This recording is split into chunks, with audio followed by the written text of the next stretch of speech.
Last year, I started law school in Los Angeles. I have never lived in a big city before, and I was really excited to be in a massive city with over 4 million people.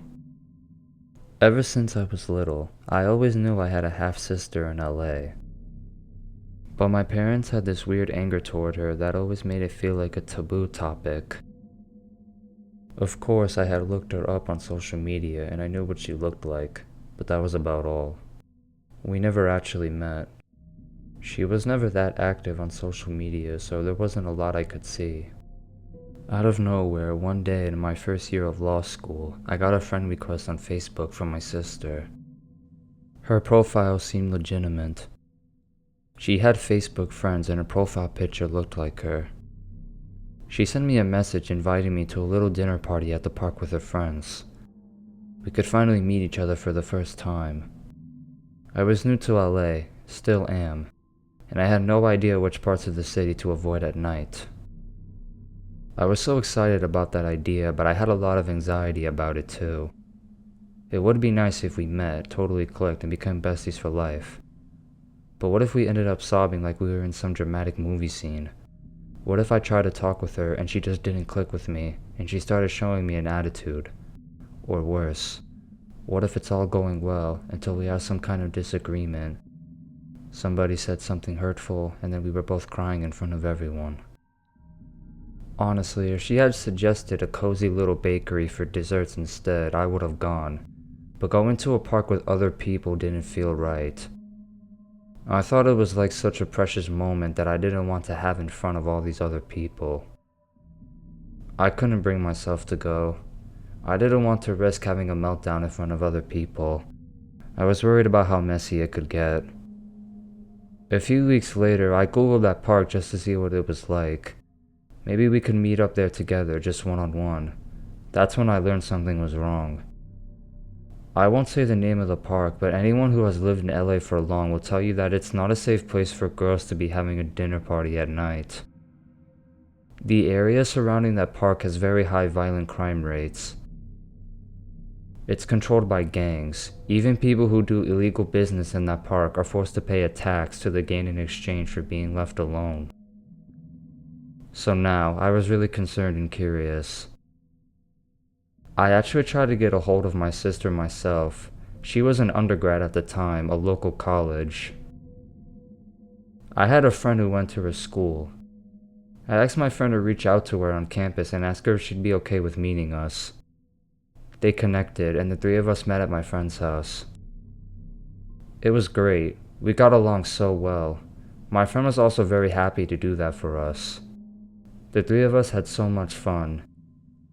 We weren't bursting in tears, but we let out a few. We had dinner, we watched a movie, and we spent the night at my friend's house. When I told my sister about that whole thing, she said she hadn't used Facebook since high school, so clearly someone was impersonating her. I would have told her to report the fake account, but it had already been deleted. She knew she had been impersonated on social media, though. Another one of her friends had been scanned by someone pretending to be her. It was some scheme involving fake concert tickets or something like that. Someone had been impersonating my sister. They knew I was in town and they literally tried to lure me into one of the most dangerous parts of LA at night. I have no idea what their murders were. I don't know if I even want to find out. Meeting my sister after all these years was a beautiful thing, but the whole backdrop was terrifying.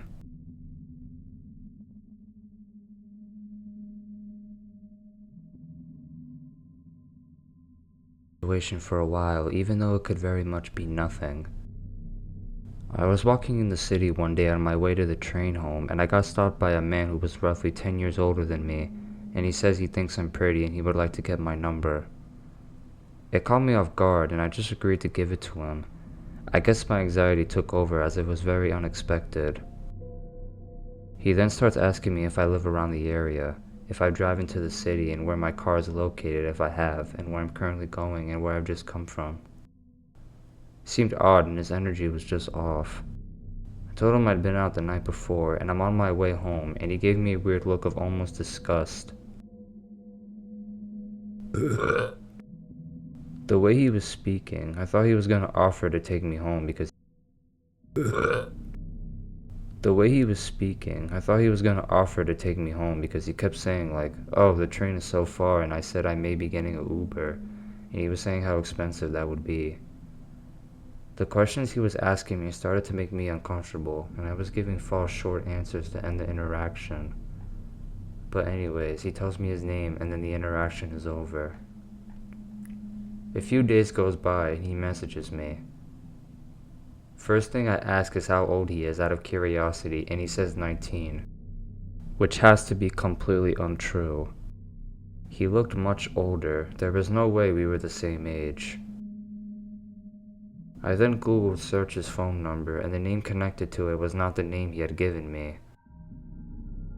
Suspicious that he gave me a fake age and name, we only exchanged a couple of messages and I didn't respond after the Google search, and I blocked his number as well. But I can't shake the weird feeling I got from this encounter. Am I overthinking, or was this a potential trafficking or kidnapping situation?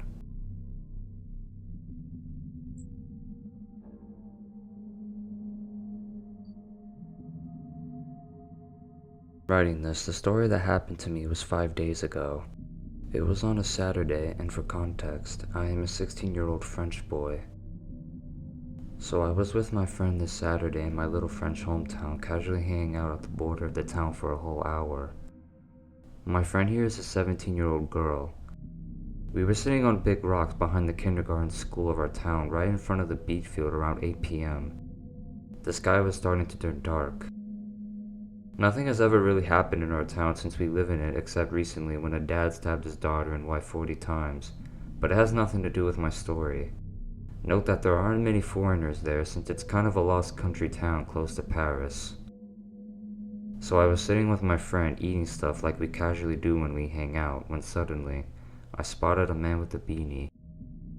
He had his hands in his sweatshirt and was directly walking towards us. He was way too close for my friend and me to get up and walk away. He comes right in front of us and starts talking English.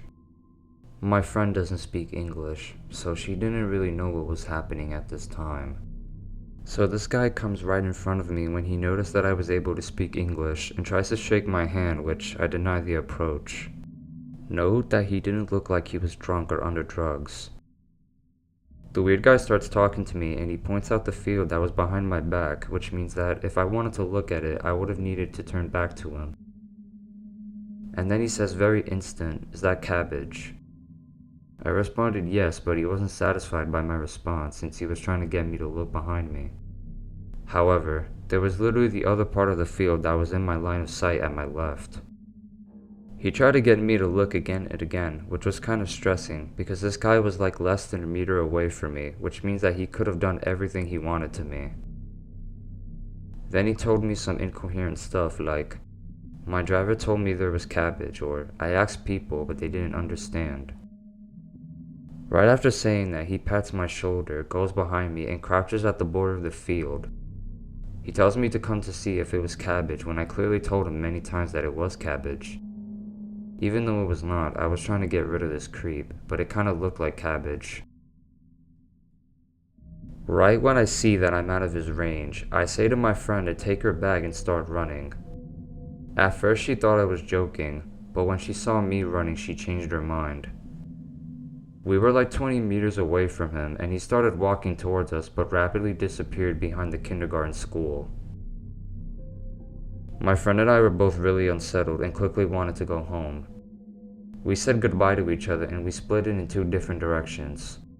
I needed to go by the elementary school that was right next to the kindergarten school to get home. Suddenly, I see the creep coming from the road that was between the field and the kindergarten school with his phone on and in his hands. I quickly turned around and went at my friend's house with her, waiting for his father to drive me home. Later that night, my friend and I were talking and we suggested that it may be some kidnapping or organs trafficking, since it was the first time we saw an alone foreigner that didn't speak a single word in French. The fact that he got up and escaped quickly when we started running hinted me on the fact that it was just some pretext to get me to move away from my friend. Maybe he had texted some guy waiting in a car for him to kidnap my friend or me, since the creep was clearly trying to make us lose time with this cabbage thing. Later that night, I told what happened to a friend that lives in the same town as us, and he tells us that this guy was hanging around the town with the weird behavior that day. We were really unsettled and scared after that event, but now we're completely good. And I'm wondering if we're doing too much about that guy, even though my intuition really told me to get away from him. This happened quite a few years ago. I had an affinity for a particular white substance in the form of limes back then. One very cold snowy night around 11 p.m., I went for a walk to meet my dealer. I had never been to this place before, so he gave me the address to a small 2-story apartment building with maybe 6 units in it. Upon arrival, I noticed several strangers inside. After they had hit their pipes, 2 clearly unwashed guys came over to sit at the dining table while I waited for my G. I've never smoked anything besides weed and cigarettes. I was instantly uncomfortable. They tried making small talk, but I grew increasingly uneasy, giving only short, vague answers. I quickly paid for my stuff, grabbed the baggie, and got up from the table. That's when one of the guys offered me to walk me home. My heart started to sink. I politely declined. "Oh, I'm okay, thanks. I don't live far." The other guy stood up. "No, really, we can walk you. We don't mind. We have to get going anyway." That's when my instincts finally kicked in. I became very aware and very scared. I immediately thought, I'm fully dressed and ready to go, but they still have to put on their coats and shoes. If I leave now, I'll get a head start and quickly disappear. They said something else as I headed for the door, but I pretended to take a phone call, waved goodbye to my dealer, and closed the door behind me. I jogged down the hallway to the outside door, and once I got outside, I ran for the street. I decided not to take the fast route home because from the building they'd be able to see me. I didn't want them knowing even the slightest direction I lived in if they were really following me. The building was at the end of the street, so instead of going straight up the hill, the way I initially came from, I turned right and started jogging. I kept glancing back and finally I saw them, about a block behind, following me. The street I needed, Stanley Street, was across the intersection on my left, about another block ahead at a 4-way light. As I approached the intersection, I noticed a corner house on my right. There was an older man sitting on his porch smoking. I recognized him. He was another dealer I had met only once a few weeks before when my usual guy was dry. I choked up as I got to his porch and asked if he remembered me. He did and asked, "What's wrong?" I quietly told him, "I think those 2 guys are following me," and asked if I could go outside for a minute until they passed.